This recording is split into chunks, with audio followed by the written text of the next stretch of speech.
Hello girls, gays and theys. Today I will be doing my makeup in bad lighting as I talk about things that I may or may not be qualified to talk about. So today I'm going to be going over like trends that should be left in 2020, but I stole all of these from Luke Alexander because I'm unoriginal. The first trend that was mentioned was cancel culture because of the idea that like it doesn't really actually work, which Luke agreed with, saying that it should be replaced with accountability culture and that we should be voting with like our dollar and our view, because attempting to like deplatform people doesn't really work, which obviously is true because Tana Mojo still has a platform. She's perfectly fine financially, and even if she like decides that she will like never come back to YouTube ever again, she's going to be fine. Jeffree Star is ridiculously wealthy for somebody who I very much don't believe deserves it, but I feel like deplatforming isn't that bad of a thing, and people that hate on cancel culture purely because its goal is to deplatform isn't like a good enough reason to hate on it. I understand that like it doesn't work properly and that it's incredibly selective, and we like successfully cancel people who oftentimes don't deserve it, and we oftentimes let people who do deserve it just continue having careers on the internet. So I guess like I do kind of agree with this, but I don't like the idea of saying that we should like get rid of cancel culture. But I feel like cancel culture isn't necessarily a trend, and like a trendy thing I guess regarding cancel culture that I do think we need to leave in 2020 is trying to like genuinely going out of our way to try to cancel people. The next trend to leave in 2020 is conventionally attractive people getting famous for no reason other than their good looks, which I feel like the general public agrees with because it just ends up giving a platform to just bad people. A very obvious and easy example to bring up is like TikTokers, especially people like Bryce Hall and like Noah Beck and shit like that. Even if they aren't like homophobic sexist assholes like them, chances are if you name like a random famous TikToker, they were partying during the pandemic. Somebody said that we need to stop giving a platform to attractive people purely because they're attractive and then get upset when they're not social activists, which is 100% true. You can't take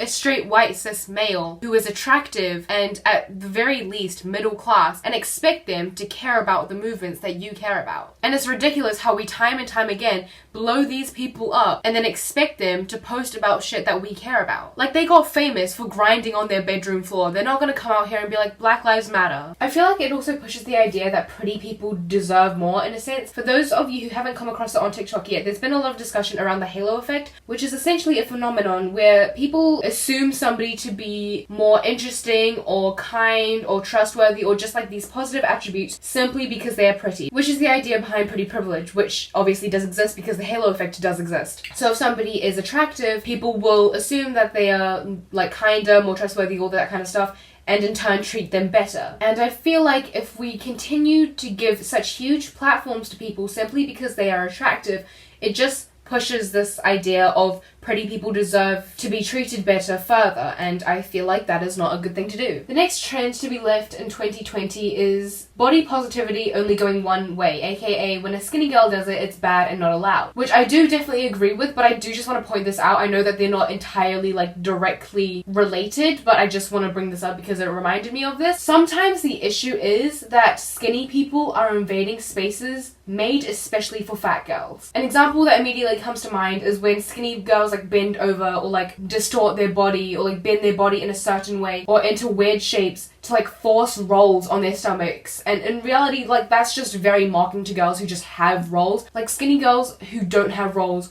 will like hunch over, pretend to have rolls and be like, oh my god, I'm like promoting body positivity because like look, rolls are natural. Like no, all you're doing is showing people that you don't have rolls. Another example, which is a lot more touchy because it involves the idea of race, was the TikTok song that goes, life isn't fair, life is like a fair that only lets in white people with blonde eyes and blue hair. And that song blew up. There were a lot of people of color under that song sharing their like experiences with not fitting into the beauty standard because they're not Caucasian. And then white people came in and were like, wow, we're not allowed to have insecurities. Well, we are allowed to have issues with our body too. Like if we don't have blonde hair and blue eyes, if we have dark hair and dark eyes, and if we're fat, then we're also not the beauty standard. But it's like that's literally not the same thing, and that's another example of like a group of people who are already praised for the way that their body is or the way that they looked, invading a space made for people who are constantly shat on because of the way that they are born or because of the way that their body looks. Like white people inserting themselves into this space created for people of color to talk about how shitty they feel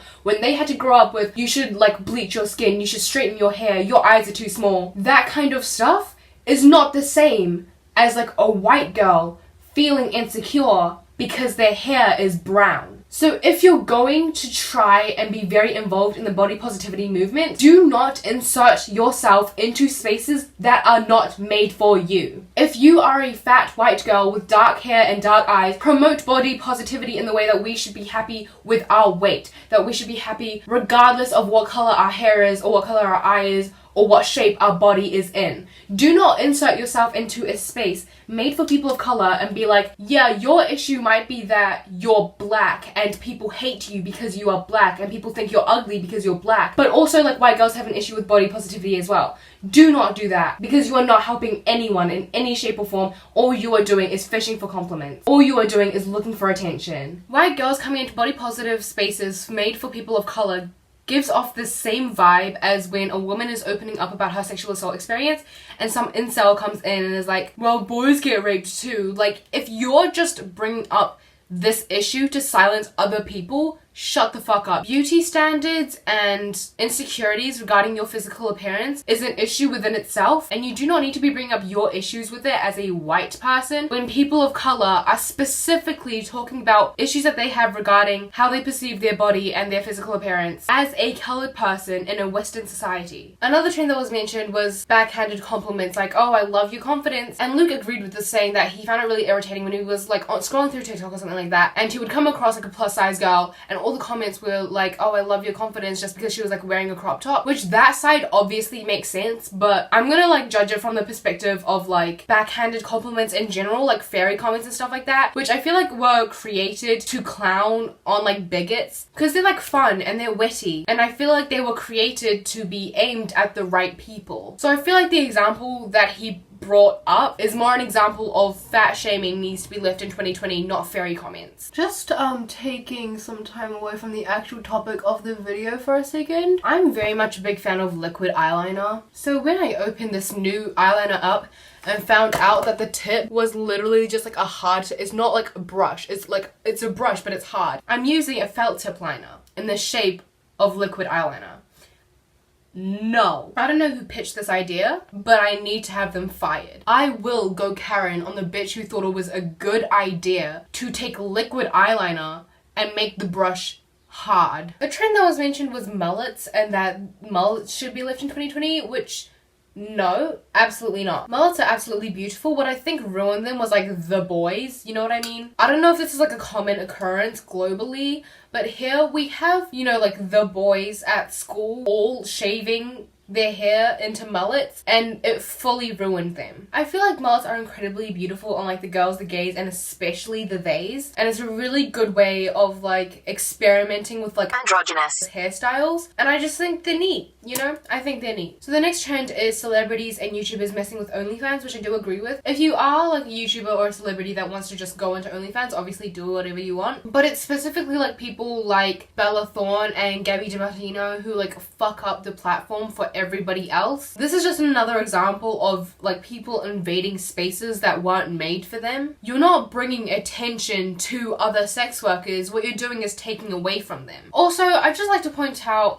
I'm pretty sure, like to my knowledge, Bella Thorne still hasn't given out those shout outs that she promised after she fucked up everybody on this site. The very least she could do was complete the shout outs for the sex workers that she promised that she would do, and I'm pretty sure she still hasn't done that. The next thing is flex culture, which I don't think is like entirely problematic inherently. It's just more annoying than anything else, especially in 2020. Flexing isn't inherently bad within itself, it's just showing off material things that you're proud of, but I feel like the culture has let people think that they're superior than everyone else just because they're able to afford these certain things or because they have these certain things, and that's fucking irritating. The next one is family vlogging, which like obviously fuck that shit. It's so exploitative, and I feel like at the very least, if we're not gonna like try and get rid of family vloggers as a whole, because I feel like that's kind of unrealistic, what I feel like we need to work towards, which is more realistic, is just laws surrounding children on YouTube, similar to how Hollywood has their laws around child actors, because so far they're just being exploited straight up. Another trend is assuming that people like Shawn Mendes and like other straight men are gay simply because of the way that they act, like their mannerisms and stuff like that, which I 100% agree with. And I feel like the people who do this are always like the white girl who wants like a gay best friend kind of vibe, you know what I mean? All it does is contribute to pushing gays stereotypes onto the gay community. And personally, I feel like it's almost like bordering on fetishization. I just find it really funny when straight people like insist that they have such a good gaydar when in reality they just list off stereotypes in their brain and try and check off as many as possible for a certain person, and if they check off enough then that person's gay, even if they say that they're straight. Even if people like Shawn Mendes and other like straight men turn out to find out that they're gay or just come out as gay, let them do that in their own time.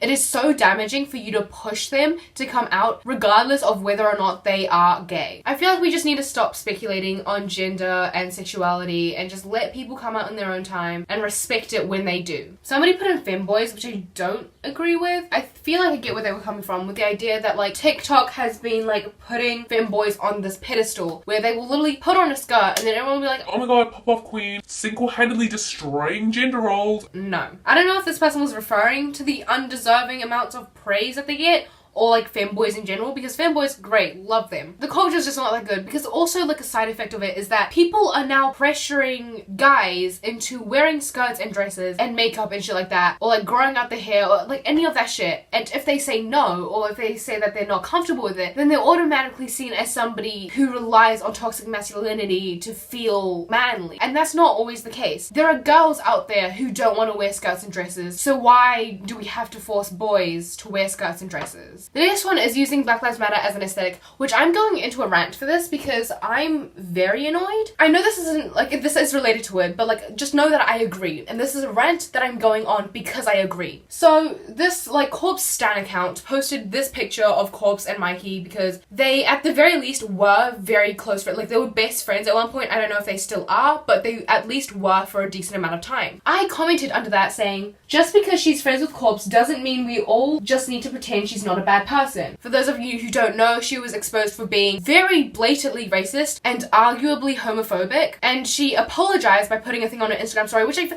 apologize to your fucking YouTube channel. I feel like when something like this happens, apologize to your fucking YouTube channel. But also, the apology was shit in general. The entire apology was shit, but like something that I want to like just point out is that she made everything seem like the entire like, oh, I made a few tweets back in the day. No. She very much played into the thing of like, I was naive, I was young. A lot of the shit that was brought up was very recent. The person that posted that picture replied to me saying, yeah, I heard about that. I don't like thinking about it. Which I responded with saying, yeah, but not everyone is privileged enough to ignore racism and homophobia. And the owner of the account responded with, types as I wear my BLM shirt I made XD. I don't like thinking about it, but that doesn't mean I ignore it. I don't watch her content because of it. But yeah, fuck that racist shit. I feel like that comment would have been okay if you didn't try to use the fact that you have a BLM t-shirt to claim that you're not racist. Using the Black Lives Matter movement to make yourself look good doesn't make you not racist. And the funny thing is, this is exactly what Mikey did. She used the Black Lives Matter movement to make herself look like a white savior when she is in fact just racist. She's racist. So this person posted this image shining a positive light on Mikey. So the only way that you would know about the shit that she has done from this post was if you saw the comments. It wasn't too late to delete this. My comment was the top liked comment and you couldn't take the fucking hint. Like how can your response to she's racist and homophobic stop acting as if she's a good person? Be like, yeah, I know, I was really sad about it, but I don't like thinking about it, ooh. Shut the fuck up. Honestly, just shut up. The next one is anti-maskers, which, I mean, obviously, yeah. I love how, like, the people refusing to wear masks are claiming that everyone else is, like, weak and that they're sheeple. But then they throw a tantrum when they're asked to wear a piece of cloth over their nose and mouth. Like, if you're too weak and pathetic to wear a mask to protect a long chain of people, you are going to be the first to die in a zombie apocalypse. The next one is body types being trends. If you don't know what I'm talking about, it's like the entire idea of like women's bodies coming in and out of fashion. Like before, being skinny was really hot, and now if you have an hourglass body type, it's really hot. And we just need to stop doing that. We need to stop doing that. That's so gross. Trends, I feel like, are supposed to be like clothes and aesthetics, not the way that your body is shaped. It's just clear that people who like give give into that and like let body types be trends and contribute to body types being trans very much just see women as objects. The next one is pretending to care about mental health. And people that I want to call out, Harry Styles fans, how are y'all gonna be out here and treat people with kindness in your bio and then fat shame Harry Styles? I also hate those influencers specifically on Instagram who are always like positive vibes only. Like, if you don't care about mental health, just say that you don't care, because then at least people know where you're standing. There's a piece of hair. Okay, hold on. The next one is bad behavior being romanticized in movies, specifically in regards to like 50 Shades of Grey and like 365 Days. 100%. That, like, when did we like we started like making fun of Wattpad stories because they were so badly written, and they promoted the whole I'm not like other girls trope. They were cringy, and now we're just like letting them come back. Like, for what reason? If you're going to like buy into the whole like bad boy trope, or like at least make sure there's character development. Movies like 50 Shades of Grey and 365 Days aren't kinky, they are abusive. If you think that you might be into BDSM or kidnapping after watching these movies, please do not practice those kinks like they were shown in those movies. Christian Grey is an asshole. He never developed enough as a character for you to like him. He did not care enough about consent for you to find him sexy. He cared very little about whether or not Anna was comfortable with half the shit that he was doing. I say half, it was like the majority of the shit that he was doing. Just because they made you feel tingly down there doesn't mean that it was like a good movie. Because all it did was paint the BDSM community in a very bad light. Because it let everybody else think that BDSM relationships were allowed to be this predatory and gross. The next thing is like using the whole I was in a bad place mentally as an excuse, which like obviously shut the fuck up. Just take accountability. You can be depressed and not be an asshole. Pack it up, Jeffree Star. And it also shines a bad light on people who have mental health issues. If you do struggle mentally, then you are going to like snap. You are going to say things that you don't mean, but you don't turn into a racist. The next one is being called a snowflake for being offended, which, yeah. Not y'all calling people snowflakes under TikTok comments just because they have pronouns in their bio. Not y'all calling people snowflakes because they're against homophobia. Not y'all calling people snowflakes because they recognize that sexism and racism is bad. And the last one is to stop bullying people for their political beliefs, which I don't 100% agree with this one, because when it comes to American politics, human rights is very intertwined with that. And I feel like because of the way that America has handled their politics, it's also like bled into other like nations. I feel like New Zealanders were very proud of being New Zealanders because of like our progressiveness. But then the whole American thing happened, and then all of a sudden we have the new Conservative Party, and all of a sudden we have Judith Collins. Like, you can be a Republican and not vote for Trump. You can be a Republican and vote Democrat for the purpose of not voting for Trump. If you tell me you're a Trump supporter, I will bully you. Human rights and people being treated the same in regards to like the laws that surround them should be more important than potential economic success promised by somebody who can't stop going bankrupt. So yeah, that's all I have for you guys today. If you like this video, if you liked me, make sure to like and subscribe. If you did like me, make sure to get in contact with my teachers because I bet you'll have a lot in common, and make sure to stay safe and stay hydrated.